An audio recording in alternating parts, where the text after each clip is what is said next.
Good morning আমি ঝর্ণা ঝর্ণার kitchen আজকে একটা রেসিপি করে দেখাবো। আজকে বানাবো পুঁটি মাছের ঝাল, তেল ঝাল। কীভাবে বানাই দেখতে থাকুন। আগে মোরলা মাছের তেল ঝাল বানিয়েছি, আজকে পুঁটি মাছের ঝাল বানাই। শুরু থেকে শেষ পর্যন্ত ভিডিওটা দেখতে থাকুন। এখানে নিয়েছি পুঁটি মাছ, বেছে ধুয়ে একদম পরিষ্কার করে নিয়েছি। এখানে নিয়েছি ধনেপাতা নিয়েছি, এখানে এখানে আদা রসুন বাটার নিয়েছি দেবো। এখানে পেঁয়াজ নিয়েছি, একটা বড় সাইজের পেঁয়াজ। এখানে 3টে কাঁচা লঙ্কা নিয়েছি। কি মাছটা আগে ভাজবো। এখানে চালু করে দিলাম, সরষে তেল দিয়ে দেবো পরিমাণ মতো, একটু বেশি দেবো। তেল ঝাল দিয়ে দিবা, একটু বেশি তেল লাগবে। মাছের মধ্যে মশলা দেবো, 1/2 চামচে লঙ্কা গুঁড়ো, 1 চামচে হলুদ গুঁড়ো, নুন দেবো পরিমাণ মতো। ভালোভাবে হাত দিয়ে মশলাগুলোকে দিয়ে দেবো। অল্প করে সরষে তেল দেবো, ভালো করে মিশিয়ে নেবো মশলাটা। তেলটা গরম হয়ে গেছে, মশলা মাখানো হয়ে গেছে, তেলটা গরম হয়ে গেছে, দিয়ে দেবো।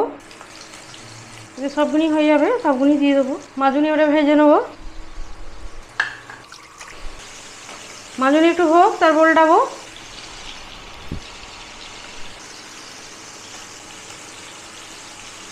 এভাবে একটু উল্টে দেবো।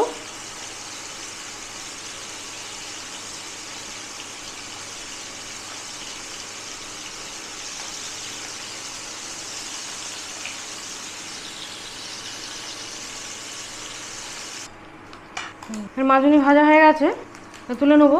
ভালো করে ভেজে নিয়েছি।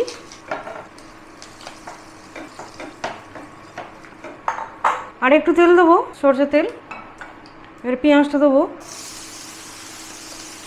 এখানে একটা পেঁয়াজ নিয়েছি, পেঁয়াজটা একটু ভেজে নেবো। পরিমাণ মতো নুন দেবো।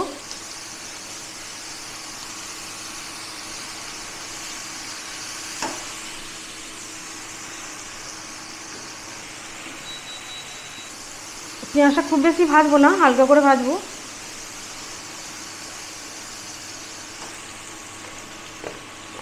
এর মধ্যে আদা রসুন বাটা দিয়ে দেবো, 2 চামচ আদা রসুন বাটা এই চামচে।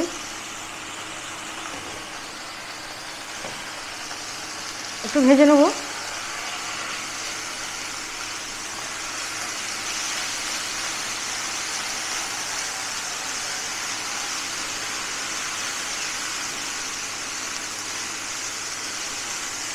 এটা আমার একটু ভাজা হয়ে গেলে নামিয়ে নেবো। খুব বেশি ভাজবো না, এরকম ভাজা হবে। এখানে বন্ধ করে দিলাম।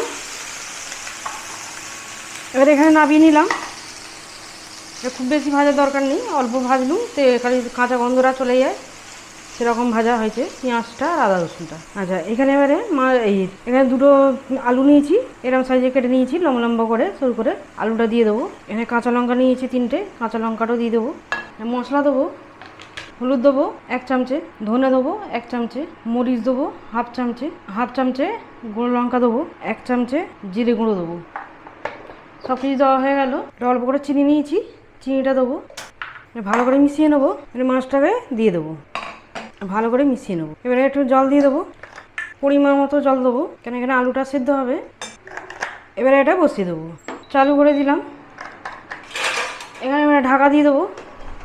ঢাকা দিয়ে এখানে 4 মিনিটের মতো ঢাকা দিয়ে করে নেবো। এবারে দেখবো কীরকম হয়েছে। আলুটা দেখে ছেড়ে দেখাবো কত সুন্দর হয়েছে।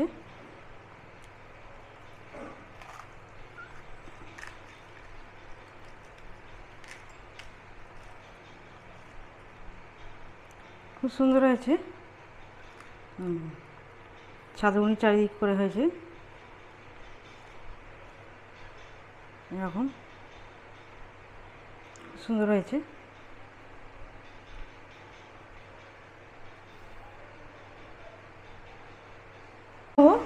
সিদ্ধ হয়ে গেছে আলুটা। এবার ধনে পাতা দিয়ে দেবো ওপর দিয়ে। আমার একদম রেডি হয়ে গেল পুঁটি মাছের তেল ঝাল।